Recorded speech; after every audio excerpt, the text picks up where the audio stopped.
This demo highlights the process for editing and completing action items within the LeanOffice tool.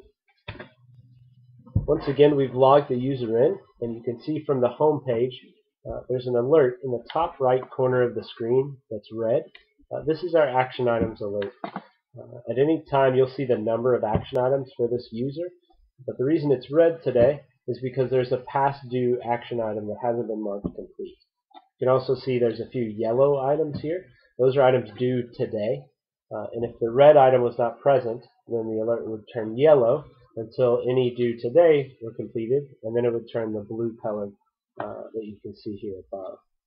So you can access the Manage Action Items page by clicking on the bottom of the alert or by clicking on an individual action item in that drop-down. So once again, we're at the Manage Action Items page.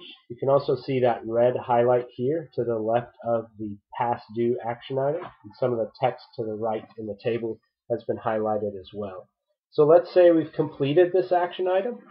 There's a few ways to mark it as complete. The simplest is to check this box next to the action item itself. That does a few things. Number one, in the database, it changes that action item to complete status. Number two, the entire green is highlighted. The entire line is highlighted green, just to let you know that action item has been completed. And finally, the alert up in the corner, as opposed to being red as it was originally, has been changed to yellow now. And that's because there are two action items still due today. So that's one way to mark an action item as complete. I want to run through a couple of other options for editing here. So we're going to click on the action item itself, and that'll create this View Action Item pop-up. So from this screen, you can change the status to In Process or Complete or also Canceled. One note on Canceled here, it's going to actually ask you for a reason why the action item was canceled. And the reason we're trying to capture that information is at one time it was a valid action item. So something about that has changed. So what we're trying to figure out is why did it change? So in the future, maybe we can avoid creating action items like that are only destined to be canceled later. It's a good way to identify just some waste in the process right from the get-go. In this case, I'm going to say never mind, and I'm going to adjust that status back to complete. One button that's not here right now is the Edit Action Item button. And the reason for that is any canceled or completed action items can't be edited. At this point, they're kind of like a closed book. You can also see the completed date is present here. I can go in and edit that. So let's say I completed something over the weekend or last Friday and forgot to mention that. I can go in here and change that completed date and save it.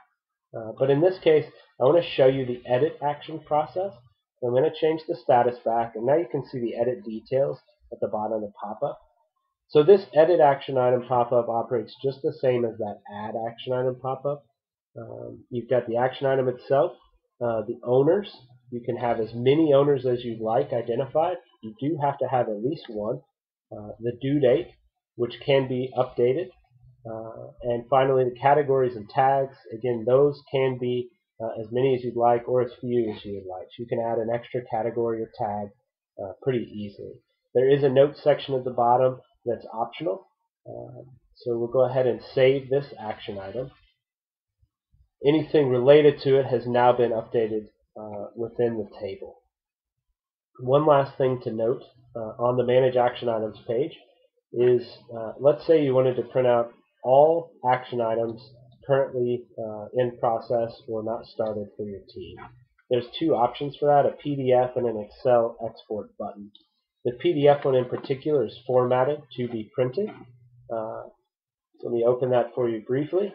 So you can see here just a nice easy checklist that can be used as you're walking through your day to make sure that folks are completing action items on time if there's any questions. So you can check those off. At the end of the day, go back in, mark the ones complete, or edit any action items that still need attention.